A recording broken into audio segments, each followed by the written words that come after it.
Year to everyone. Yan pong bati po natin sa bawat isa. Batiin po ninyong katabi nyo. Sabihin nyo, Blessed New Year. Yan, praise God. Alam niyo po ba yung word na blessed? O anong saya? Yan, kasi alam niyo kung bakit. Sige, pwede na ho kayo maupo. Yan. Kasi alam niyo kung bakit. Kasi Happy New Year minsan is dependent on happenings. And we are joyful because God has blessed us. Not only with material blessings, but most especially with God Himself. Siya ho mismo yung blessing. If God is not enough for us, then we will never be satisfied. Ulitin ko lang ho.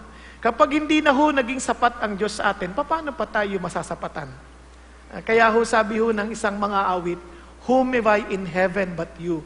Besides you, I desire nothing on earth. Alam niyo kung ito ho ang totoong puso ho ng isang mananampalatayang kilala ho ang Diyos. Ito ho yung puso ng mananampalatayang naintindihan niya at nagtitiwala sa Diyos ng lubos. Kaya, yun po ang ating pong hangad. Ito pong bagong taon, yun po ang aming hangad para sa inyong lahat. And alam niyo po, para lalo pa nakita natin yung blessing ng Diyos, God has opened us so many opportunities, even how to start the year. Next week po, we'll be starting our prayer and fasting. So, pag-pray ho natin yan. Alam nyo, napaka-importante ho yan. Kasi it's not an option na yung fasting. Kasi sabi ng Lord, when you fast, ibig sabihin talagang ito po ay bahagi ng Christian discipline. Ngayon, bakit po nagfa-fast? Yun ang tanong eh. Alam po niyo, there was an author who said this, if you're always with human, you become inhuman. Grabe, no? Sabi niya, kung lagi kasama mo tao, nagiging hayop ka. Ganun kasimple ho yun. And sa totoo lamang po, minsan ang tao ho, naging nawawala ho yung kanyang pagkatao kapag lagi niyang kasama mga tao. Because we are spiritual being with physical bodies. We need time to be with God. Because when God created us, we are created for His purpose. Para sa Kanya ho tayo. So yung time na to, God is giving us this opportunity that we may spend time with Him in prayer and fasting. At hindi ho madali mag-fast kung mag-isa minsan, di ba? Kaya mabuti ho na we are doing this as a church. No? Congregational ho tayo nagpe-pray. So you can start praying. Sabi nyo, Lord, anong kayong fasting ang gusto nyong gawin ko? Gusto nyo po ba ako mag-full fast? Yung pong normal fast, rather, kasi kung 7 days yun, yung normal fast is just water, ganyan, for the next 7 days. Yung iba pa isip pa lang, water? Dati okay lang man, hindi nyo napapansin na hindi kayo nagugutom, hindi kayo kumakain, hindi nyo napapansin na nagtatrabahoan mo kayo. Tapos bigla nung sabihin ng magfa-fast, fasting? Di kakain? Yung iba na-excite, biglang, wow, walang bill-bill. Hindi yun ang purpose. Ang purpose is really spend time with God. Kaya pag-pray nyo po, normal fast ba? Or partial fast? Maari hong God is already telling us to fast at least 1 meal a day or 2 meals a day. Kung ano yung dealing sa inyo ng Diyos, ang mahalaga ho, when we fast to the Lord. Okay? Talagang, Lord, ikaw lang. Kaya ako isasantabi muna yung pagkain. I just want to spend this time with you. Okay ba yun? And at the same time, yun din ho ang giving God an opportunity, Lord, hindi ko to kaya, but I know if you are with me, kakayanin ko. Kaya, in-encourage ko po kayo, prepare yourself. Kayo, if you're really planning, somehow God instructed you to fast for 7 days on a normal fast, mag-prepare na rin po tayo. Kasi napansin niyo po doon, don't drink as much as possible. You may caffeine. Kasi during fasting, nagkakaroon ng caffeine withdrawal. Masakit po sa ulo. Ayan. Pero wag ho kayo maglala. Hindi naman, hindi naman ho yun matagal. Yun bang, pag nag-fast kayo, on the first 2 days, mahirap. On the 3rd day, mas mahirap. On the 4th day, mas mahirap. Nagjo-joke lang ako. Pero, reality, yung first 2 days talagang sobrang hirap. Pero, the Lord will sustain you. The Lord will sustain you. Tapos, gagaan o yan, magtataka kayo, parang kaya nyo na. Then, pag gusto nyo na mag-break, parang pwede pa, sa biyaya ng Diyos. You would be surprised.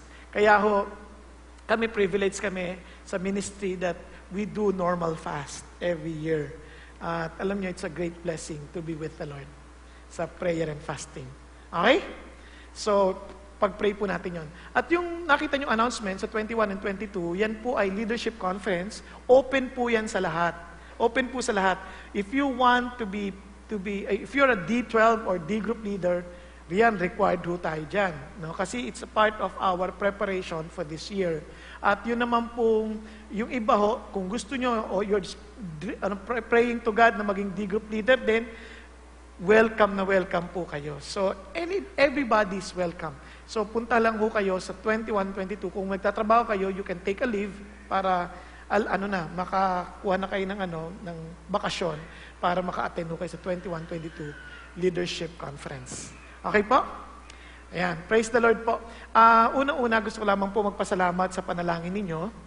The Lord really sustained us kasi nung last 26, ang nanay ko po ay lumipat na ho ng tirahan, umuwi na ho siya sa Panginoon Diyos. Iniwan niya kami rito sa lupa. Alam nyo, lahat naman tayo ay, may dating din yung araw na yon. Wala naman exempted.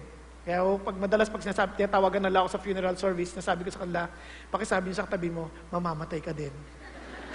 Hindi, totoo yun. Alam mo, minsan akala nila, yun lang namatay, kawawa naman, namatay siya. Naku, relax ka lang, dating ka din dyan. Huwag ka magmamadali. Pero dating ka dyan.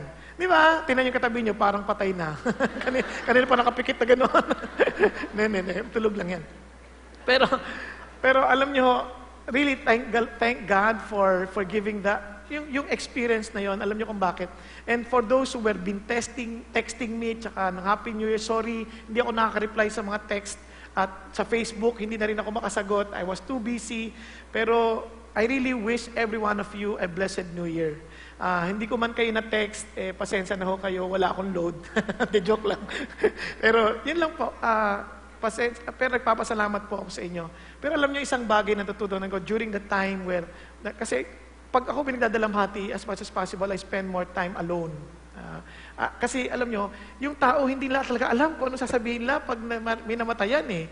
And mas maganda yung you settle first with God, allow God to comfort you, allow to see things from His perspective. Mas maganda yun eh. Kasi may mga tao sasabi, congratulations, patay ng nanay mo, nasa langit na siya. Tundutin ko kaya mata mo.